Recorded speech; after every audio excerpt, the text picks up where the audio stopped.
नमस्कार सत्य बंधु मातरम, जय श्री राम, जय हिंद, जय भारत। आज हम पुनः एक बार फिर आपके बीच में एक ऐसा विषय लेके आए हैं जिससे देखकर आप लोग यकीन नहीं कर पाओगे। ये 21वीं सदी है। कुछ पढ़े लिखे लोग जिस पर विश्वास नहीं करते, वहीं पर पिछले 25 साल से गो आधारित चिकित्सालय, ये हम खड़े हैं आज गुजरात के बड़ौदा में। बड़ौदा उर्फ बड़ोदरा हम यहाँ पर आए हैं, तो यहाँ पर हमें जानकारी मिली कि पिछले 25 साल से गौ आधारित, गौ माता के पंचगव्यों से, गोमूत्र से, गोबर से आधारित चिकित्सा चला रहे हैं। इतना ही नहीं, इन्होंने कई लोगों के उपचार किए हैं, जड़ से कई बीमारियों को खत्म किया है। ऐसी ऐसी बीमारी जो अच्छे डॉक्टर जिसको ऑपरेशन करने की बात कहते हैं, चीर फाड़ करने की बात करते हैं, वहीं पर ये आयुर्वेदिक चिकित्सालय जो है, गो आधारित चिकित्सालय है, यहाँ से उनको जड़ से वो बीमारी खत्म हुई है, उनको आराम मिला है। ऐसे कई सारे पेशेंट उनके पास आए हैं। तो आज हम, मेरे साथ में बैठे हैं डॉक्टर साहब, जिनसे मैं रूबरू करवाऊंगा आपको। और ये हमारा जो इंटरव्यू, इनका जो इंटरव्यू है, ये इसलिए हम आज ले रहे हैं कि ये सारी चीज आप तक पहुंचे और दुनिया में भारतवर्ष में कहीं पर भी कोई भी व्यक्ति अगर इन जो पढ़े लिखे डॉक्टरों के पास में जाकर परेशान हो चुका है, फिर भी वो बीमारी से जूझ रहा है, अपना जो इलाज नहीं करवा पा रहे हैं, या फिर इसमें इनका कुछ ज्यादा खर्चा भी नहीं है, ज्यादा लाखों रुपए का खर्चा भी नहीं है। आपको कम बजट में आपको एकदम स्वस्थ करने की गारंटी के साथ में ये कार्य करेंगे। तो हम आए रूबरू करवाते हैं डॉक्टर साहब जी। नमस्कार, हमारे चैनल पर आपका स्वागत है। डॉक्टर साहब, आपका नाम क्या है? पहले तो मीर भाई वैद्य। ये जो गौ आधारित चिकित्सालय है आपने जो खोल के रखा है, ये सुनने में आया है पिछले 25 साल से आप कार्य कर रहे हैं। 25 साल से। तो कितने लोगों को आपने आज तक इस चीज में ठीक करा होगा? बहुत सारे लोगों को ठीक किया है। किस तरह की बीमारी ठीक करते हैं? हर बीमारी का, क्योंकि आयुर्वेद में क्या है, 5 तत्वों के आधार से ये दोष होते हैं। अगर ये 5 तत्व अपने जिसका बैलेंस बिगड़ जाता है, असमान हो जाते हैं, तो उसके कारण हमारे अलग अलग रोग होते हैं जी। जैसे हम वात पित्त कफ बोलते हैं जी, तो उसमें जो दोष होते हैं उसके कारण अलग अलग रोग होते हैं जी। और उस तत्वों पे हमारे अवयवों का आधार होता है जी। तो जिस तत्वों का इम्बैलेंस होता है उसके अनुसार उस अवयवों का प्रॉब्लम होता है। अगर उसको सही ढंग से, मतलब कि खान पान वगैरह, दवाई वगैरह किया जाए जी, तो फिर से हम वो तत्व को बैलेंस कर सकते हैं और उसी के कारण वो अवयव भी अपना ठीक हो सकता है। तो जैसे डायबिटीज़ हो गया, बीपी हो गया, जैसे चमड़ी के कुछ रोग हो गए, चर्म रोग, हाँ चर्म रोग, जैसे सोराइसिस वगैरह है, लोग बोलते हैं नहीं मिटता, हमारे सब जितने भी आए 100 आउट ऑफ 100 मतलब सोराइसिस मिट ही गया है। अच्छा, ऐसा कोई पेशेंट है जिसकी आपने डायबिटीज जड़ से मिटा दी? हाँ बिल्कुल। अच्छा, कैंसर? अभी सेमिनार हुआ था हमारे गुजरात में ही जी, उसी में मेरा एक पेपर है उसमें जी, कि भाई मैंने 3 पेशेंट का उसमें डेटा दिया हुआ है जी, कि एक पेशेंट को मैंने अजवाइन और गौमूत्र से डायबिटीज़ ठीक करी है, दूसरे को बेलपत्र और उससे ठीक करी, और तीसरे को गिलोय और गौमूत्र से ठीक करी। तो ऐसा नहीं है कि डायबिटीज़ में सभी पेशेंट एक सरीके, क्योंकि जन्म की प्रकृति हर एक की अलग होती है। जैसे हम लोग कोई तांबा की चीज़ बना रहे हैं या सोने की चीज़ बना रहे हैं और चांदी की, तो तीनों धातुएं अलग अलग है, उस पर प्रोसेस अलग अलग करनी पड़ेगी, भले उस पर एक ही कलर का ढोल चढ़ाना चाहते हैं जी। तो वैसा ही ये डायबिटीज़ का भी वैसा ही है कि जो उसकी मेन प्रकृति है उसको जितना बैलेंस करेंगे वो उतना स्वस्थ हो जाएगा। अच्छा, तो बड़े बुजुर्ग भी जैसे नॉर्मल हो गए, बीपी में भी ऐसा ही है, जो जन्म प्रकृति से जो है उसके मुताबिक उसको अगर दवाई दी जाएगी तो बीपी भी जाएगा, डायबिटीज़ भी जाएगा, ये चर्म रोग भी जाएंगे, ये हड्डियों के प्रॉब्लम जितने हैं, जकड़न वगैरह जितनी है, वो सब ठीक हो जाए। तो ये मतलब आपने इसकी ट्रेनिंग ली है, कहीं सीखा है आपने, या फिर आपके पूर्वजों से मेल दिख रहा? मेरा सरनेम ही वैद्य है। अच्छा, ये 4थी पीढ़ी है हमारी वैदक। अच्छा। तो हम जो वैदक करते हैं वो बिल्कुल पारंपरिक करते हैं, मतलब जो नक्षत्र के हिसाब से ही, मतलब तुलसी पत्ता उठाया जाएगा या बेल पत्तर उठाए जाएंगे जी। ऐसा नहीं है कि कभी भी आप जाके उसको तोड़ दो, उसके नक्षत्र के मुताबिक उसका कलेक्शन होता है, उसी समय उसका पैकिंग वगैरह भी उसी अवधि में किया जाता है। ये जो पीछे जो दवाइयाँ हैं हाँ, ये सब दवाई ये शायद दवाई आप स्वयं बनाते हो? स्वयं बनाते हैं, कहीं बाजार से कुछ नहीं। अगर कोई व्यक्ति ये देखकर ऐसा लगे उनको कि भाई हम भी सीखना चाहते हैं या हमारे क्षेत्र में ऐसा स्टोर या ऐसा शिक्षा खोलना चाहते हैं, हाँ। तो उनके लिए कुछ आपकी तरफ से ऑफर है क्या? हाँ, जो लोग आयुर्वेदा पढ़े हुए हैं हम्म। उन लोगों के 3 दिन का मैं ट्रेनिंग देता हूँ। जी। कोई उससे- जिन्होंने आयुर्वेदिक पढ़ाई कर चुके हाँ, हैं। पढ़ाई कर चुके हैं, आयुर्वेदिक डॉक्टर हो चुके हैं, जी जी जी। उनके लिए 3 दिन का पढ़ाई है। 3 दिन मेरे साथ रहना है, सब चीज़ों को समझना है और मूलभूत आयुर्वेद के नियमों के अनुसार वो कैसे ट्रीटमेंट कर सकते हैं वो समझना है खाली। वो और यही बड़ौदा में देते हाँ, हैं? नहीं, बागोड़िया अपनी गौशाला है, वहाँ पे वो। अच्छा, आपके खुद की गौशाला भी है? हाँ, खुद की ये बहुत गौशाला। बड़ी बात है। देखिए बहुत बड़ी बात है ये कि इनकी खुद की गौशाला है। यहाँ बागोड़िया करके हैं, गुजरात बड़ौदा के जस्ट पास में बागोड़िया करके हैं, वहां पर इनकी स्वयं की गौशाला है, वहीं से गौमूत्र कलेक्ट करते हो। हाँ, ये जो अर्क वर्क है, जैसे ये है अर्क है, हाँ। ये सारी की सारी चीज वही बनाते हैं आप लोग? वही बनाते हैं, सब जितनी भी दवाइयाँ हैं। और ट्रेनिंग भी आप वही देते हो? ट्रेनिंग भी देते हैं। हमने गुजरात गवर्नमेंट के उससे भी बहुत सारी ट्रेनिंग भी करी है। भू विज्ञान अनुसंधान केंद्र नागपुर जो हमारे विश्व हिंदू परिषद का है, उससे भी बहुत सारी ट्रेनिंग करी है यहाँ। अच्छा।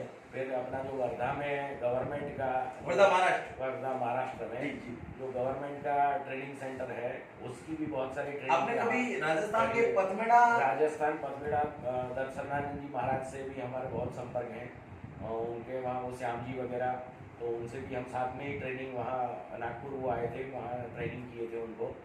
तो बहुत मतलब पूरे भारत की जितनी गौशालाएँ हैं जो पुरानी वाली हैं वो सब मेरे जानते हैं और मैं उनसे मिला हुआ हूँ, वहाँ गया हुआ हूँ, बहुत सारी ट्रेनिंग वगैरह करी एक है। 31 वर्षीय गोप्रेम छत्ता पद यात्रा चल रही है जगदीश गोपाल जी महाराज की, हाँ, उनसे बिल्कुल, मिले हो? हाँ, उनको अभी बड़ौदा में जब वो हुआ था तभी मिले थे। अच्छा अच्छा। हाँ, मेरे पिताजी के वो उनसे खुद बहुत बड़ा आयुर्वेदिक है। हाँ, मेरे पिताजी से उनके अच्छे संबंध हैं। अच्छा। मेरे पिताजी 75 की उम्र में भी आज ये पंचगव्य के ऊपर ट्रेनिंग वगैरह के लिए पंजाब, राजस्थान, हिमाचल, ये डॉक्टर सब साहब, जगह पे- आप ये सारी मेहनत करते हैं, हाँ। परंतु आज की जो युवा पीढ़ी है, जो पढ़े लिखे लोग हैं, हाँ। उनको ये सारी चीजें पसंद नहीं आती। आयुर्वेदिक बोले, देखिए, जो इंग्लिश दवाई है वो जल्दी ये करती है, हाँ। मेरी ये आयुर्वेदिक लेट करती है, ऐसा कुछ उनका। बिल्कुल बिल्कुल सही बात है। अगर मैं किसी को मिर्ची खिला दूं आज, हम्म। तो क्या तीखा उसको 10 दिन बाद लगेगा? नहीं, इमीडिएटली लगेगा। इमीडिएट लगेगा ना। हाँ। तो आयुर्वेद की दवाई में भी इमीडिएट ही असर होता है, पर हम लोग मात्रा वैसी देते हैं कि जिसका असर धीरे धीरे होए, तो एकदम से कोई साइड इफेक्ट नहीं हो।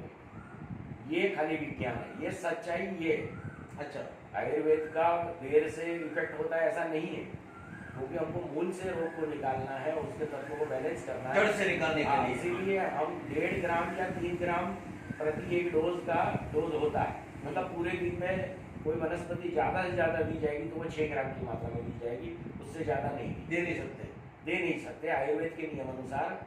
मतलब ये मॉडर्न टाइम के अपने माप जो हैं उसमें 6 ग्राम की मात्रा समझ सकते हैं। जी जी। ऐसा तो ऐसे मुझे मेरा ये कहना है कि अगर हिंदुस्तान के युवा पीढ़ी जो है वो अगर आयुर्वेदिक तरफ एक बार ढल जाए, तो मुझे लगता है कि भारत देखो एक समय में देखो ये सारे चीज तो इंग्लिश दवाई अभी निकली है, पहले तो वेद ही थे। ये क्या है हाँ? तो युवाओं को इस तरफ ढालने के लिए ऐसा क्या संदेश आपकी तरफ आप देना चाहोगे, जिससे युवा आयुर्वेदिक की तरफ और गो औषधि की तरफ, गो चिकित्सा की तरफ युवा अगर इस तरफ आकर्षित होकर ये कार्य शुरू कर दे? देखिए, युवाओं में आजकल फल वगैरह खाना, कच्ची सब्जियां खाना, सलाद खाना, ये ट्रेंड आ गया है जी। और उसमें भी अब वो लोग समझने लगे, प्राकृतिक ऑर्गेनिक चीज़ों को समझने लगे हैं, तो उतने तक आधे तक वो पहुंच गए हैं। अब धीरे धीरे वो आयुर्वेदिक वनस्पति जड़ी बूटियों को भी समझने लगेंगे। दिन दूर नहीं है जब लोग हर्बल पे आने लगेंगे। फाइजर जैसी बड़ी कंपनियां जो अमेरिका की हैं, वो पूर्णतः अभी हर्बल मेडिसिन वगैरह बना रही है। तो ये आना ही है एक दिन, और आयुर्वेदा का नाम होना ही, जैसे योग का हो गया पूरे विश्व में, आपको नहीं योग लगता का है नाम कि- हो गया, वैसे आयुर्वेद का होना ही। आपको ऐसा नहीं लगता है कि सरकार के बिना कोई भी कार्य अधूरा है? हाँ बिल्कुल, सरकार ने जो पहले आयुर्वेदिक डॉक्टर को ऑपरेशन या ड्रेसिंग वगैरह की परमिशन नहीं, परंतु अभी सुनने में आया है कि राजस्थान के अंदर तो बहुत सारी हिंदी मीडियम स्कूलें जो थी, हाँ। उनको बंद करके इंग्लिश मीडियम खोल रहे हैं कांग्रेस सरकार के द्वारा। वो कांग्रेस की एक थियरी रही है सालों से। उन्होंने हिंदू संस्कृति को नुकसान करने का बहुत सारा प्रयास किया है, अभी भी उनका जारी है। जैसे राम सेतु वगैरह तुड़वाना, राम जी के लिए उन्होंने ऐसा कहा था कि ये हुए ही नहीं है। तो बहुत सारी चीज़ें, कांग्रेस का अलग सिस्टम है, पर जैसे मोदी जी बैठे हैं तो उन्होंने आयुर्वेदा में रिसर्च सेंटर्स बहुत सारे अच्छे अच्छे बड़े लेवल के खुले जो विश्व के लेवल के हैं। और हम लोग अभी क्रोमेटोग्राफी होगी उसकी, और हर दवाई का जैसे एलोपैथी का वैल्यू होता है उतना ही वैल्यू से उसको कहा जाएगा और दिया जाएगा। तो ये समय अभी नज़दीक है, समझो अगले साल 2023 से ये सब कार्यरत हो जाएगा। अब सरकार द्वारा आपको इस जानकारी हाँ, मिली। हाँ। देखिए डॉक्टर साहब ने बहुत सारा विषय बताया, युवा पीढ़ी को किस तरह से आकर्षित करके उनको ये हकीकत से रूबरू करवाना। देखो युवाओं को एक तरह इन अंग्रेजी ये जो कल्चर है, अंग्रेजी जो विदेशी कल्चर है, उनकी तरफ से युवा काफी भ्रमित हो चुके हैं। युवाओं को इस आयुर्वेदिक से जुड़ने ही नहीं दिया जा रहा है। मतलब आपने अभी मुझे जानकारी मिली, कल मैंने राजस्थान के बीजेपी के अध्यक्ष प्रदेश अध्यक्ष सतीश पूनिया जी का एक ट्वीट देखा मैंने, जिस पर पेपर की कटिंग में लिखा हुआ था कि हिंदी इंग्लिश स्कूल जो हैं उनको बंद करवाया गया है, और भी बहुत सारे बंद करवाने में लगे हुए हैं और इंग्लिश मीडियम खुलवा रहे हैं। तो वही कांग्रेस सरकार के द्वारा, जहां कांग्रेस सरकार है, हम किसी राजनीतिक पार्टी से नहीं है, फिर भी कांग्रेस सरकार द्वारा मुझे लगता है कि कहीं भी इस भारतीय कल्चर को, आयुर्वेदिक कल्चर को, सनातन धर्म के कल्चर को कहीं भी मिटाने का प्रयास कर रहे हैं वो लोग। तो वहीं हम लोग बीजेपी भारतीय जनता पार्टी से निवेदन करना चाहेंगे कि इस तरह के जो चिकित्सालय हैं गौ आधारित, खुला मैं आपको बाहर बोर्ड दिखाऊंगा अभी, गौ आधारित चिकित्सालय जितने भी जहां पड़े उनको प्रमोट करें, उनको सपोर्ट करें। और मैंने निवेदन है देश के जितने भी लोग ये वीडियो देख रहे हैं उन सभी से कि इस वीडियो को ज्यादा से ज्यादा शेयर करें, और आपको किसी भी प्रकार की बीमारी है, तकलीफ है, परेशानी है तो आके एक बार डॉक्टर साहब से मिले बड़ौदा में। आपका एड्रेस एक बार बोल दीजिए आप। ये बड़ौदा के बागोड़िया रोड विस्तार में है, ये सूर्यनगर एरिया कहा जाता है। यहाँ मानव मंदिर करके सोसाइटी 8 नंबर का ब्लॉक है, यहाँ पे अपना चिकित्सालय है। और ये हर गुरुवार को मैं यहाँ मिलता हूँ, बाकी के सब दिन मैं यहाँ से 22 किलोमीटर दूर बागोड़िया गौशाला है, वहाँ पे पूरा दिन मिलता हूँ। पूरे भारतवर्ष से कहीं से भी लोग मतलब आ सकते हैं और आगे ही है। मेरा नंबर है 998038235235। तो मेरा नाम है मिहिर वैद्य। मेरा निवेदन है, डॉक्टर साहब ने अपना एड्रेस, मोबाइल नंबर से सब कुछ आपको दिया है, तो मेरा कार्य था ये यहाँ की जो जानकारी है ये आप तक पहुंचाना। अब आपको इसमें कितना इंटरेस्ट लेना है। और एक बात सही है, क्योंकि यहाँ पर अभी मेरे सामने कुछ पेशेंट बैठे जो राजस्थान के जालोर की धरती से आए हैं, ठीक है, जालोर जिले से कुछ पेशेंट आए हैं जिनको हार्ट की प्रॉब्लम है, वो लोग यहाँ से दवाई ले रहे हैं और ठीक हुए हैं, ठीक है। मैं खुलकर उनको सामने नहीं लाना चाहूंगा, परंतु ऐसे पेशेंट राजस्थान से आ रहे हैं, महाराष्ट्र से भी आ रहे हैं। अब काफी यहाँ पर भीड़ लगी हुई थी कुछ समय पहले, एक पेशेंट को निपटाने के बाद में हमने ये वीडियो बनाया है।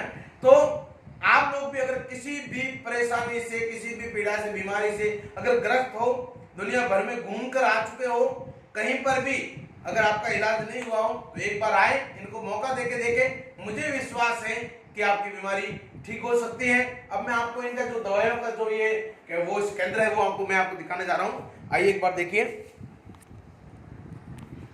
ये पूरी दवाई रखी हुई है, एक एक चीज आप देख सकते हो, हरडे हैं, गौमूत्र हैं, ये सारी चीजें देख लो आप, मेदनाशक वगैरह। देखो इतना अपने को तो इसमें नॉलेज ही नहीं है, फिर भी मैं आपको ये सारी चीजें, गनवट्टी वगैरह वो सारी चीजें ऐसी हैं